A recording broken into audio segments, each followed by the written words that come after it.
morning. Thank you for joining me today. We're going to be studying 1 Kings chapter 7, verses 1 through 51 this morning.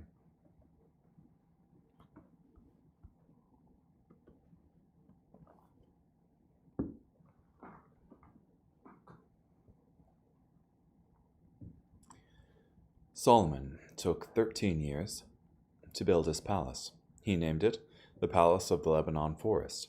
It was 150 feet long, 75 feet wide, and 45 feet high. It had 4 rows of cedar pillars and cedar beams above the pillars.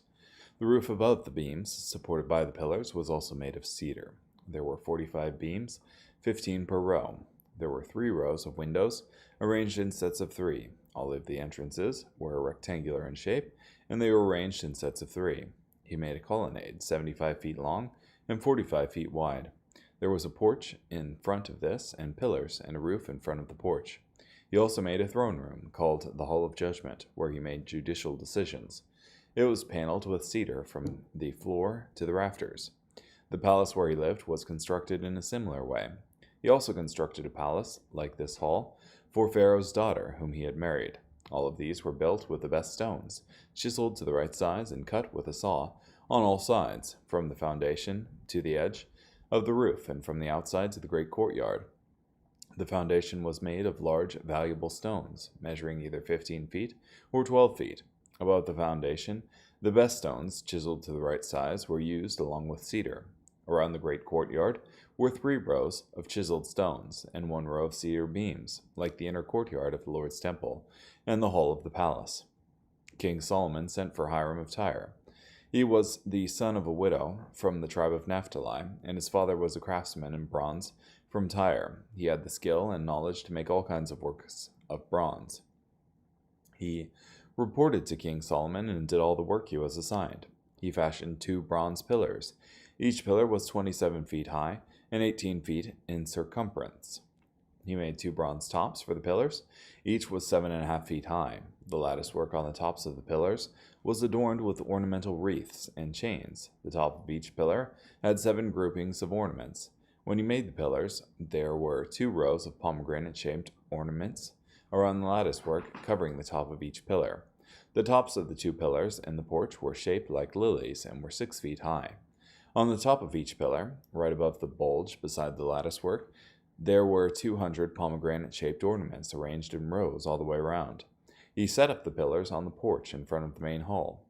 He erected 1 pillar on the right side and called it Jachin. He erected the other pillar on the left side and called it Boaz. The tops of the pillars were shaped like lilies, so the construction of the pillars was completed.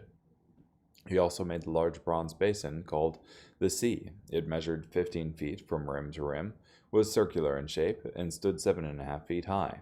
Its circumference was 45 feet. Under the rim, all the way around it, were round ornaments, arranged in settings 15 feet long. The ornaments were in 2 rows and had been cast with the sea. The sea stood on top of 12 bowls. 3 faced northward, 3 westward, 3 southward, and 3 eastward. The sea was placed on top of them, and they all faced outward. It was 4 fingers thick, and its rim was like that of a cup, shaped like a lily blossom. It could hold about 12,000 gallons. He also made 10 bronze movable stands. Each stand was 6 feet long, 6 feet wide, and 4.5 feet high. The stands were constructed with frames between the joints. On these frames and joints were ornamental lions, bulls, and cherubs. Under the lions and bulls were decorative wreaths. Each stand had 4 bronze wheels, with bronze axles and 4 supports. Under the basin, the supports were fashioned on each side with wreaths. Inside the stand was a round opening that was 1.5 feet deep. It had a support that was 2 1/4 feet long. On the edge of the opening were carvings in square frames. The 4 wheels were under the frames, and the crossbars of the axles were connected to the stand. Each wheel was 2 1/4 feet high. The wheels were constructed like chariot wheels. Their crossbars, rims, spokes, and hubs were made of cast metal. Each stand had 4 supports, 1 per side projecting out from the stand. On top of each stand was a round opening, 3/4 foot deep. There were also supports and frames on top of the stands. He engraved ornamental cherubs, lions, and palm trees on the plates of the supports and frames wherever there was room, with wreaths all around. He made the 10 stands in this way. All of them were cast in one mold, and were identical in measurements and shape. He also made 10 bronze basins, each of which could hold about 240 gallons. Each basin was 6 feet in diameter. There was one basin for each stand. He put 5 basins on the south side of the temple, and 5 on the north side. He put the sea on the south side in the southeast corner. Hiram also made basins, shovels, and bowls. He finished all the work on the Lord's temple he had been assigned by King Solomon. He made the 2 pillars, the 2 bowl-shaped tops of the pillars, the lattice work for the bowl-shaped tops of the 2 pillars, the 400 pomegranate-shaped ornaments for the lattice work of the 2 pillars. Each lattice work had 2 rows of these ornaments at the bowl-shaped top of the pillar. The 10 movable stands with their 10 basins, the big bronze basin called the sea with its 12 bowls underneath, and the pots, shovels, and bowls. All these items King Solomon assigned Hiram to make for the Lord's temple were made from polished bronze. The king had them cast in earth foundries in the region of the Jordan between Succoth and Zarethan. Solomon left all these items unweighed. There were so many of them they did not weigh the bronze. Solomon also made all these items for the Lord's temple: the gold altar, the gold table on which was kept the bread of the presence, the pure gold lampstands at the entrance to the inner sanctuary, 5 on the right and 5 on the left, the gold flower-shaped ornaments, lamps, and tongs, the pure gold bowls, trimming shears, basins, pans, and censers, and the gold door sockets for the inner sanctuary, the most holy place, and for the doors of the main hall of the temple. When King Solomon finished constructing the Lord's temple, he put the holy items that belonged to his father David, the silver, gold, and other articles, in the treasuries of the Lord's temple.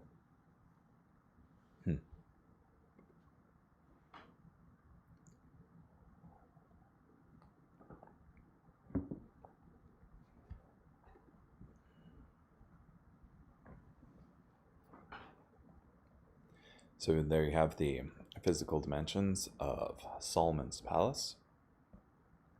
And, oh goodness, the judgment hall he made. And the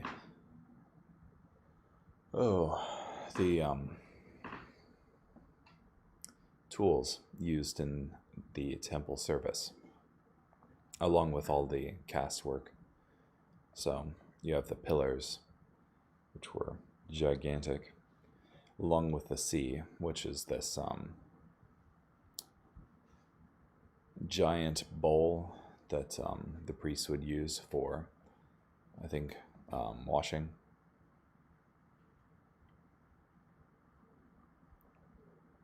So, also these 10 stands that you could wheel around the temple complex, which was kind of interesting.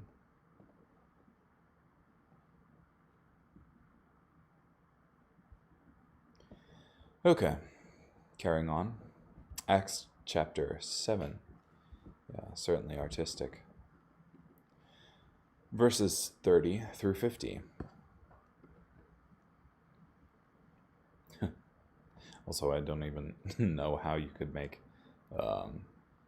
those huge bowls, let alone move them around. Okay. After 40 years had passed, an angel appeared to him in the desert of Mount Sinai, that is to Moses, in the flame of a burning bush. When Moses saw it, he was amazed at the sight, and when he approached to investigate, there came the voice of the Lord.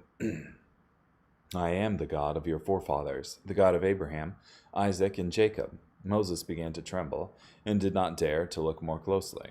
But the Lord said to him, Take the sandals off your feet, for the place where you are standing is holy ground. I have certainly seen the suffering of my people, who are in Egypt, and have heard their groaning, and I have come down to rescue them. Now come, I will send you to Egypt. This same Moses they had rejected, saying, Who made you a ruler and judge? God sent as both ruler and deliverer through the hand of the angel who appeared to him in the bush. This man led them out, performing wonders and miraculous signs in the land of Egypt, at the Red Sea, and in the wilderness for 40 years. This is the Moses who said to the Israelites, God will raise up for you a prophet like me from among your brothers. This is the man who was in the congregation in the wilderness with the angel who spoke to him at Mount Sinai and with our ancestors, and he received living oracles to give to you. Our ancestors were unwilling to obey him, but pushed him aside and turned back to Egypt in their hearts, saying to Aaron, Make us gods who will go in front of us, for this Moses who led us out of the land of Egypt, we do not know what has happened to him. At that time they made an idol in the form of a calf, brought a sacrifice to the idol, and began rejoicing in the work of their hands. But God turned away from them and gave them over to worship the host of heaven, as it is written in the book of the prophets. It was not to me that you offered slain animals and sacrifices 40 years in the wilderness, was it, house of Israel? But you took along the tabernacle of Moloch, and the star of the god Rephan, the images you made to worship, but I will deport you to beyond Babylon. Our ancestors had the tabernacle of testimony in the wilderness, just as God who spoke to Moses ordered him to make it according to the design he had seen. Our ancestors received possession of it and brought it in with Joshua when they dispossessed the nations that God drove out before our ancestors, until the time of David. He found favor with God and asked that he could find a dwelling place for the house of Jacob. But Solomon built a house for him. Yet the Most High does not live in houses made by human hands, as the prophet says. Heaven is my throne, and earth is the footstool for my feet. What kind of house will you build for me, says the Lord? Or what is my resting place? Did my hand not make all these things?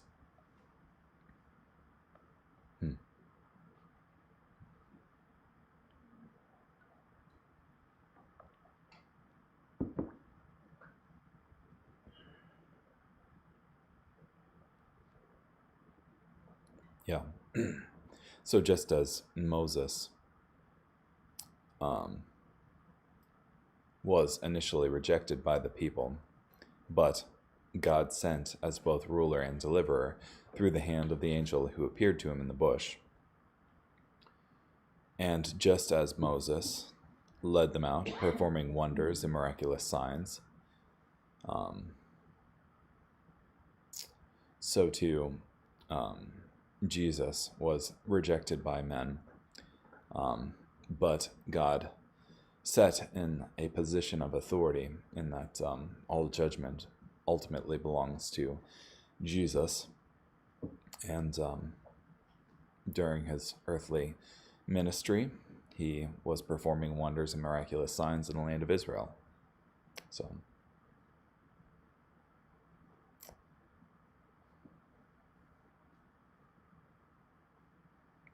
also, it seems to me that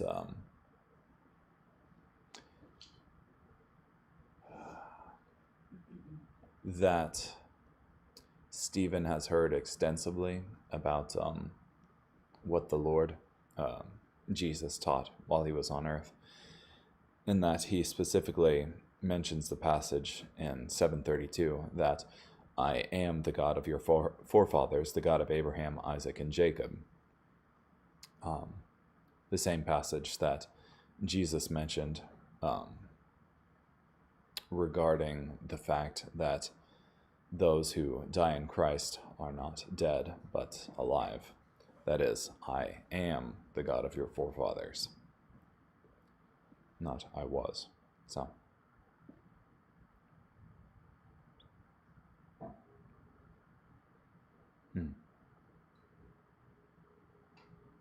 Also, it's not specifically mentioned in the book of Exodus, I think, who the gods were that Israel was serving at the time. But I think the biggest thing is that that Baal story with the golden calf. But you also have later books saying that they took along the tabernacle of Moloch and the star of the god Rephan, which Moloch was, I want to say, the detestable god of the Ammonites. but I'm not sure if that's the case. Regardless, I do know that it was one of the gods that demanded child sacrifice. So, not cool, Israel.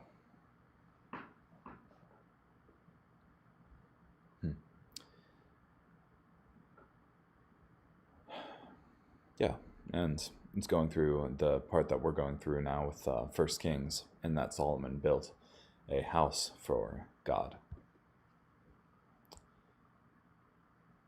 Not that he could fit in it. Okay, carrying on, Psalm 128, verses 1 through 6. How blessed is every one of the Lord's loyal followers, each one who keeps his commands. You will eat what you worked so hard to grow. You will be blessed and secure. Your wife will be like a fruitful vine in the inner rooms of your house. Your children will be like olive branches, as they sit all around your table. Yes, indeed, the man who fears the Lord will be blessed in this way. May the Lord bless you from Zion, that you might see Jerusalem prosper all the days of your life, and that you might see your grandchildren. May Israel experience peace. And finally, Proverbs chapter 16, verses 31 through 33. Gray hair is like a crown of glory. It is attained in the path of righteousness.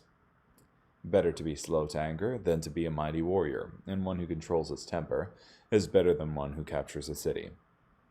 The dice are thrown into the lap, but their every decision is from the Lord. Yeah. I'd just like to remind that Proverbs is a book of generalities. That, of course, not everyone who garners gray hair attains it via the path of righteousness, but that righteousness often leads to a long life, rather than wickedness, which has the possibility of a premature death.